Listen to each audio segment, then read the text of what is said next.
Hello, listeners. This is Kat, and welcome back to Put Your Hands Up Podfics.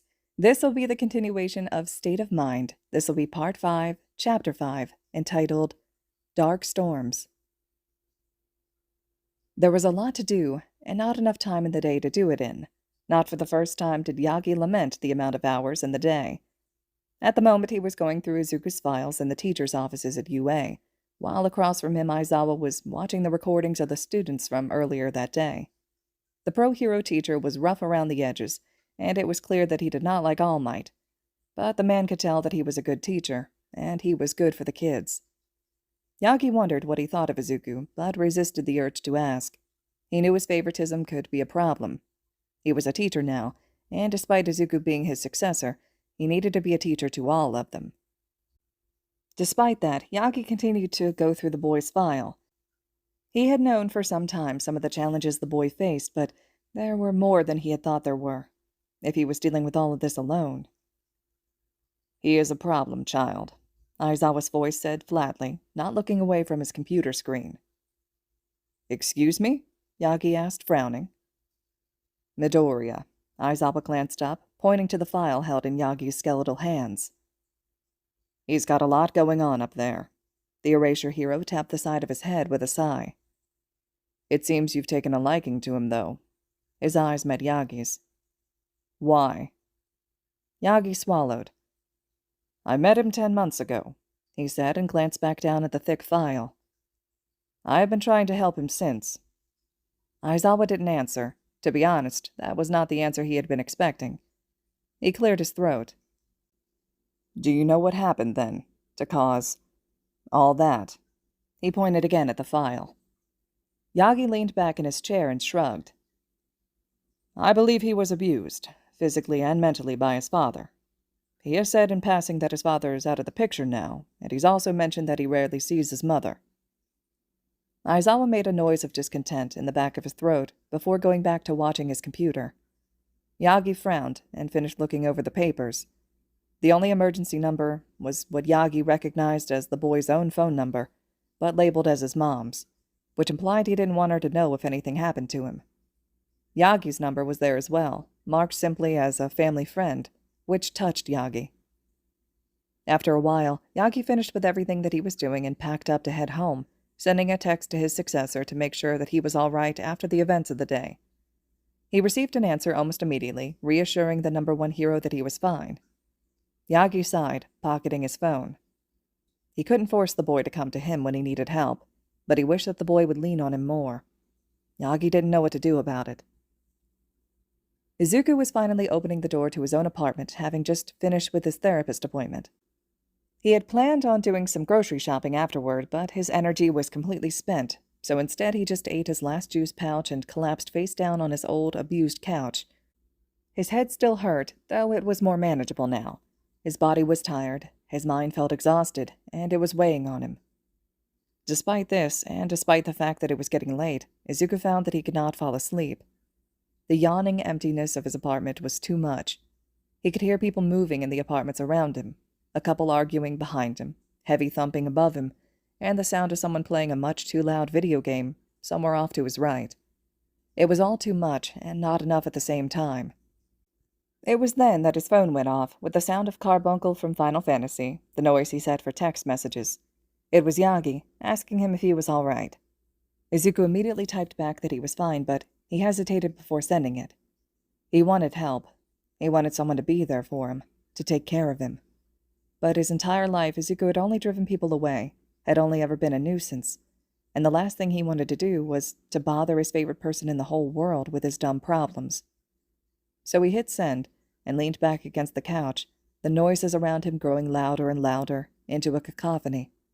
Izuku knew music wasn't going to help with this, so he reluctantly got up and dressed in some more apt clothes before leaving his apartment to go on a run. Izuku ran until his lungs were screaming at him, until his mouth burned with acid, until his legs felt like wet noodles. He had found that he had ended up at the beach. It was clear now, and the sand was cool on his overheated form, so Izuku laid down, catching his breath and listening to the relaxing, natural sound of the waves breaking against the shore. The sound of his morning alarm had Izuku drowsily waking up, covered in sand. His feet were wet, where the water had managed to reach them. Izuku hadn't even known he had fallen asleep until his alarm went off, but he had to admit that he had slept well for the first time in what felt like his entire life. His body yelled its aches at him as Izuku pushed himself up and dusted himself off. With how much sand was able to get everywhere, brushing himself off didn't do a lot to help, so, with a sigh, Izuku turned his alarm off and started running back toward his apartment so that he could quickly get ready for class. Because of the time it took to get back to the apartment, Izuku was running late and didn't have time to have a proper breakfast after a shower. He practically chugged the juice pouch on the way to the train that would take him to UA. He scrolled the news absently on his phone until the train came to a stop and he stepped off to head the rest of the way toward the building, only slowing when he caught sight of the large crowd of people standing beside the gates. He was slowly starting to back away, his anxiety spiking at the sight of all the reporters and cameras. Somehow, one of them caught sight of his uniform because all of a sudden they were surrounding him and he was freaking out, wrapping his arms around himself. No, no, no. He was gasping out, eyes flicking everywhere. Everyone's auras were blending into each other, and he was losing track of the distinct shapes of people, and instead it was forming into one massive fire of different colors and shapes. His heart was pounding, and he was trying to get away, but there were people all around him and he couldn't breathe. A rough, unfamiliar hand on Izuku's shoulder had him yelping and trying to pull away with a violent flinch. Midoriya. Izuku hesitated, glancing up at the flat sound of his sensei's voice. Izuku stopped struggling, allowing Aizawa to speak to the reporters while he focused on trying to calm himself down. After a moment, the older man was gently but firmly pulling Izuku through the gates that slammed shut behind them and into the building. Izuku's panic had increased dramatically, and he felt the telltale signs of One for All activating when green lightning began sparking across the expanse of his skin and the smell of ozone permeated the air. That was quickly stopped, though, by a look from his teacher. The pro-hero pushed Izuku into the teacher's lounge, which was empty at the moment since it was so close to homeroom. Izuku was hyperventilating as he was pushed down onto his butt on the couch, his arms still holding his torso. It took him a moment to realize that his eyes were clenched shut and he was shaking. Aizawa was speaking, and Izuku tried hard to focus on the man's calming voice. Look at me, Midoriya. Midoriya. It took a moment, but Izuku listened, forcing his eyes open. Aizawa pulled the boy's wrist up, laying his gloved hand against his chest, over his heart. Izuku stared into his teacher's glowing red, tired eyes as he felt the steady heartbeat beneath his hand. You're all right. Try to breathe normally. Match mine. Shota spent a minute past the bell, bringing his student down from a panic attack, his eyes aching and dry, until finally the boy was relaxed enough that Shota could let go of his quirk and lean back to apply some eye drops, blinking to let them disperse throughout. I'm sorry, the problem child whispered, and Shota glanced at him, his heart stuttering in his chest at the sight of the boy cowering as if he was expecting to be yelled at or hurt. You don't need to be sorry, problem child. It's their fault for being there, not yours, he told the boy firmly, leaving no room for argument. Izuku looked at him doubtfully and showed aside, standing. I am heading to class. You can come when you're ready, but feel free to stay in here as long as you need to. Izuku shook his head, jumping up with a wince that Aizawa did not miss. I don't want... The boy froze as if he had been getting ready to admit to something that he belatedly realized he shouldn't. He shook his head again, his messy green hair flipping about. I'm ready. I'll come with you. Shota's frown deepened, but he shrugged, turning around and leaving the teacher's lounge, the boy trailing after him like a lost puppy. The erasure hero wasn't sure how to help Midoriya. He was always bad with that kind of stuff. Maybe he should ask Hisashi to talk to the boy after English one day, to see how he was doing. His husband had a better temperament and a better eye for that kind of stuff. In the meantime, Shota would watch him and make sure he was acclimating to his life at UA, and make sure he was doing well. He didn't know what else he could do. When Shota had seen the reporters harassing Midoriya, he had been irritated, first off, but the closer he had gotten to the group, the more concerned he grew.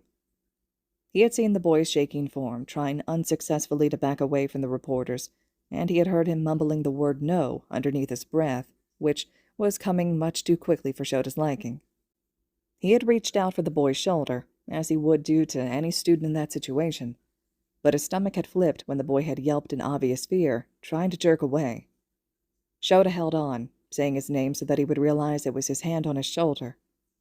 Eventually he was able to get them away and into the room, but seeing the boy react to him so negatively at first was very concerning.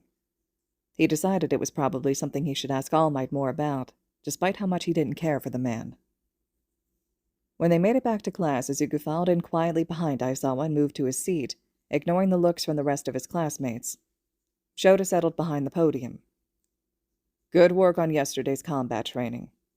Shota flew through his suggestions for improvement and then rushed, in his lackadaisical way, to tell the students to pick a class representative before zipping himself up in his sleeping bag. Hizashi had gotten him the obscenely yellow sleeping bag as a gag gift, teasing the man about how he could fall asleep anywhere and on anything. Shota knew he hadn't expected him to actually use it to sleep in his own class, and that's why it was more amusing for him to use it all the time. He had grown attached to it by this point, though, and carried it all over the place, and used it every chance he could. He kept one ear focused on what was going on with his students while he drowsed, and was unsurprised when Midoriya was voted as class representative, but was mildly surprised when Yaoyorozu was voted as the deputy class rep. He only bothered to sit up to ask the two to come to the front of the classroom. Midoriya stood in front of the podium, shaking in his boots, hands clasped together. Yaoyorozu looked sideways at him with obvious concern. As soon as Shota had announced the two, but before he could send them back to their seats, Midoriya shook his head. I appreciate everyone voting for me, but I can't. Everyone began arguing at that, but Midoriya's hands clenched into fists. I really think Ida would be a better fit.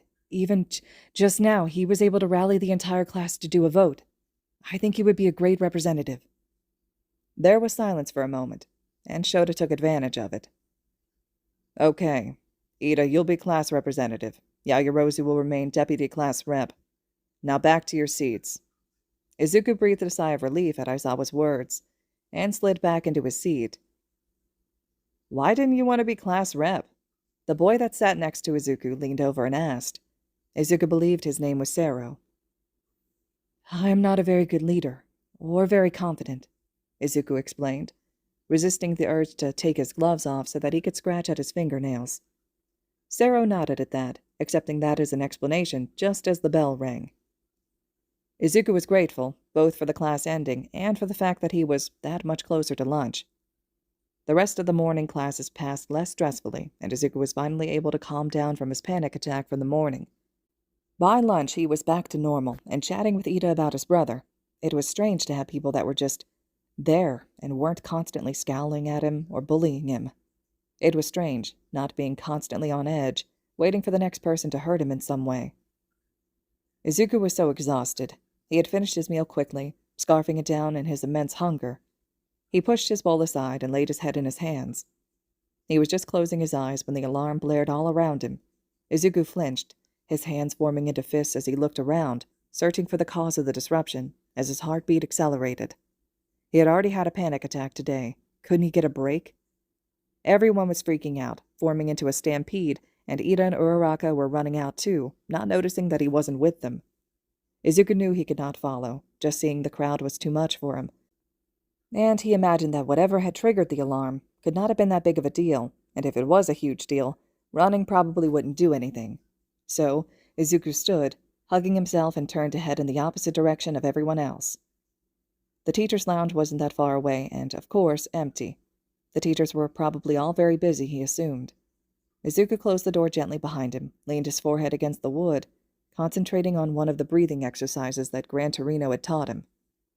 Once he didn't think that his heart was going to explode out of his ribcage, Izuku moved toward the couch, lying down on his side and curling up. It was quiet where he was, and he was tired. He curled up in a ball, focusing on calming thoughts and gentle feelings.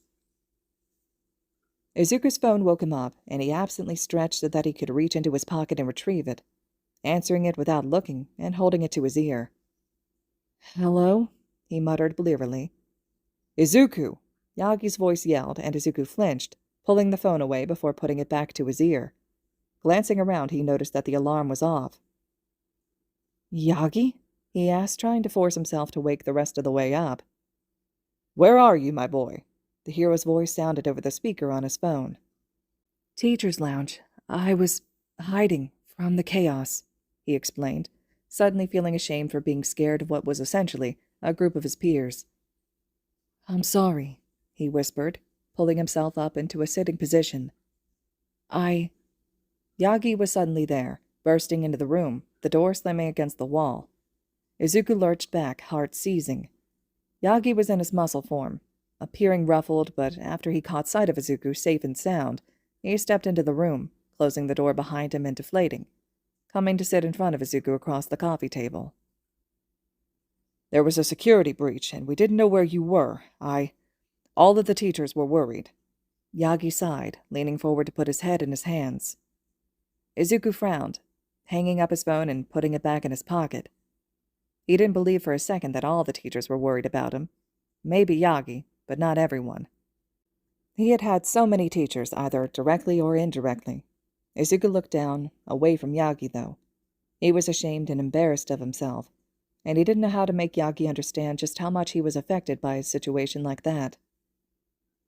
I'm sorry, he said without looking at him, his hands intertwined together.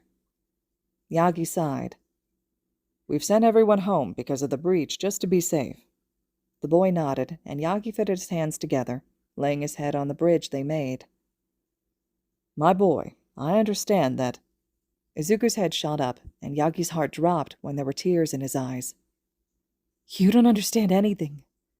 I'm so weak. Izuku spat the last words, arms coming up and around himself in a position that Yagi recognized the boy did when he was feeling particularly emotional, as a kind of self-soothing technique. I can't even handle a crowd of my own classmates. How am I ever going to be a hero? Yagi wanted to scream at that, to rage at the world. This pure, innocent boy who had nothing but good to offer the world had gone through way too much and suffered more than anyone his age should. Instead of raging, Yagi crossed over to sit next to the boy. Can I hug you? He asked softly, and Izuku nodded, almost desperately. He wrapped his arm around the small boy then and pulled him against his side. With his other hand, he texted the rest of the staff to let them know that he was with Midoriya and to give them some time alone in the teacher's lounge. With that done, he silenced his phone and put it away, turning all of his attention to his successor. You're not weak, he began, and Izuku opened his mouth to interrupt, but Yagi squeezed his arm around him, and he closed his mouth. You go through a lot, but that doesn't make you weak. If anything, that makes you all that much stronger. You suffer every day, and you still persevere. I don't, Izuku choked, his voice muffled, as he had pushed his face against Yagi's chest. I don't persevere. I ran. He turned his head so that he could be heard. Running can be a form of persevering, too, Yagi whispered, and Izuku tensed before turning back into Yagi's chest. His breath was hot through his dress shirt. They stayed like that for some time, mostly silent. Yagi was content to hold the boy until he finally sat up, scrubbing at his face. Thank you. He glanced up at the hero. Yagi met the green eyes with his own. I care about you, my boy. You can talk to me more. You're allowed to ask for help. Izuku inhaled long and deep, and something flashed across his eyes before disappearing completely. He nodded, picking at the hem of his shirt. The silence stretched until Yagi suddenly remembered the figurine he had found in the boy's mindscape when he had been there with Gran. That wasn't the only thing that they had found there, but Yagi wasn't about to bring up that quite yet. The boy was still learning to open up, and the figurine was a good start as any. When Gran and I were in your mindscape, we found an All Might figurine, Yagi began, and the boy's head shot up. The surprise and curiosity Yagi had grown to know well, despite only seeing it rarely, glistening in his eyes. People can see the things I put in there, he asked in awe, his fingers twitching with the need to write this new information down. Why wouldn't they be able to? Yagi asked, genuinely interested in what the boy thought his own mindscape was like. Izuku frowned, leaning back and crossing his legs on the couch. I don't know. I guess I assumed the place objects went and the place people went were different. I guess not, Yagi responded evenly, and Izuku looked down, mumbling to himself. So, why was the figurine there? Izuku tensed, his hands forming fists against his legs. It's difficult, he explained, not meeting Yagi's eyes. It's a reminder of sorts, but it hurts to look at it, so I hide it away where I could know where it was at all times.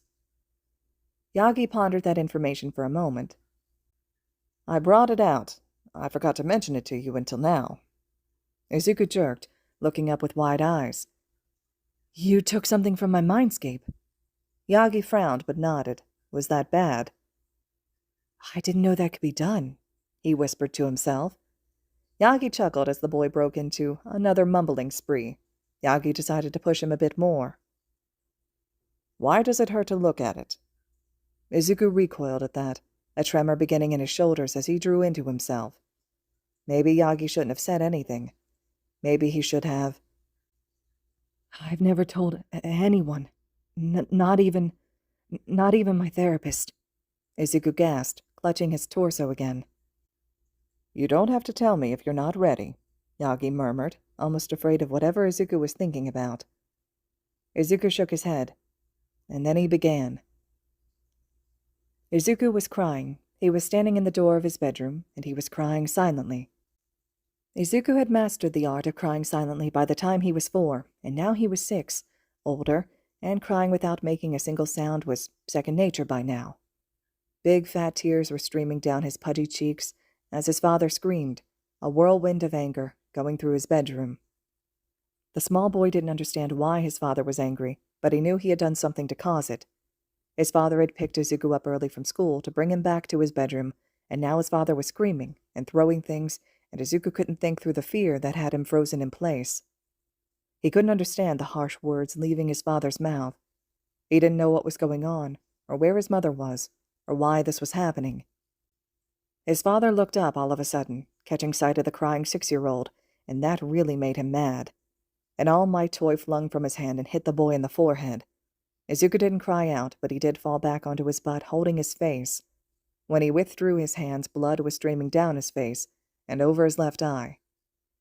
Growling, embers falling from his mouth, Hisashi charged forward, and the raw, unadulterated fear in the boy's eyes pissed him off even more. He grabbed the boy's arm, wrenching him up.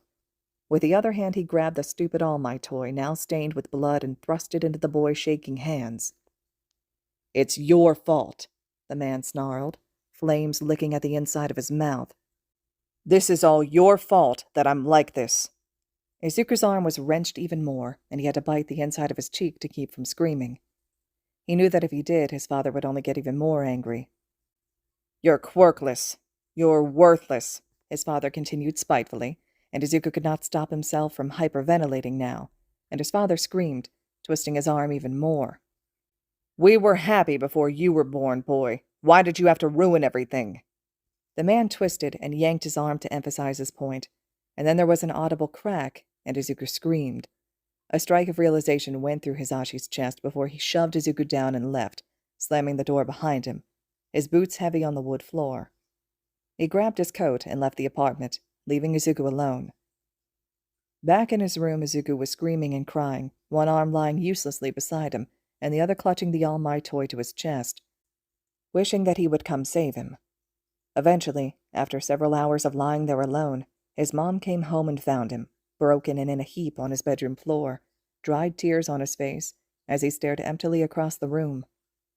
She picked him up, the toy falling from his hands and bouncing off the floor. She took him to the hospital, telling them that he had fallen from a tree while playing in the woods. Izuku was openly sobbing against Yagi now, and the hero was holding him with wide, horrified eyes. He had seen the small scar above Izuku's left eye, but the boy was full of scars and marks. He had never considered how much pain that tiny scar held. My dad left a few years after that, Izuku choked out, and Yagi wanted to tell him to stop, that the number 1 hero could not handle what the small boy was saying, but he didn't. And then my mom stopped coming home. I was alone. I am alone. He sobbed harder, and Yagi hugged him tighter. You're not alone anymore, Izuku. I am here, he said, and the tortured boy choked on his sobs. They stayed like that for so long that Yagi lost track of time, for so long that Izuku had stopped crying and became completely unresponsive. "I'm taking you home, and I'm going to stay the night." Izuku didn't answer, but stood when Yagi did, and followed him out the door into the offices, where he grabbed his things, then to the train station, and was still unresponsive all the way to the boy's apartment. Yagi was glad he knew where it was, because he didn't think the boy would have told him now otherwise. Would have even been able to tell him. Izuku was able to retrieve a key from a strange pocket in his red boot that Yagi hadn't even known was there, and unlocked the door, and together they went inside. Yagi watched as Izuku put the key back in his boot, took them both off, and went and collapsed on the couch, burying his face in the cushion, surrounding his head with his arms and curling up as tightly as possible. The hero didn't know what to do now as he stood by the door, looking into the dark, lonely apartment. He wondered how many nights his successor had cried here alone, and he banished that thought immediately, taking off his shoes and moving toward the kitchen. He could start by making something to eat. Yagi quickly found that that would be near impossible. The cupboard, the refrigerator, everything was practically empty. His heartstrings successfully yanked on, Yagi pulled out his phone and ordered some takeout. Izuku started to come back to himself as Yagi laid out the takeout on the table and guided the boy over to it. Yagi sat across from him, watching carefully as the boy slowly seemed to become aware of his surroundings. Izuku's chest hitched, and he looked down at his hands before looking over at Yagi, his eyes pools of pain and confusion. "Yagi?" he asked, lost. Yagi stood immediately and pulled the boy against his chest, one hand rubbing his scalp gently. "It's okay," he murmured. "You're all right." The boy didn't cry again, instead seeming to relax against Yagi's touch. "I'm sorry," he murmured against his chest. "Don't be," Yagi immediately said, tightening his hold on the boy before releasing him and stepping back to his chair. "You should eat something." Izuku nodded and hesitantly began eating. He only managed a few bites before grimacing and pushing the plate away, but Yagi was glad he was able to get something into his stomach. "Do you mind if I stay here for the night?" he asked the boy, who immediately shook his head. Yagi nodded, expecting that. "I'm exhausted," Izuku murmured, leaning his head down. "Well, you should get to bed," Yagi answered. "Don't fall asleep there." Izuku's face twisted. "I don't sleep in beds very well." Yagi frowned. "I don't know why. I usually sleep on the couch or somewhere else. Last night I slept at the beach." "You what?" Yagi leaned back. Izuku gave a small, derisive smile. "I didn't mean to." Yagi was frowning. Honestly, this boy was going to be the death of him. "Well, where do you want to sleep, then?" He hesitated and then added, "You're not sleeping on the beach." Izuku snorted at that, and Yagi was glad that he could make the boy laugh. "I have a nook thing in my bedroom. I'll sleep there if you want the couch," he said, and Yagi nodded.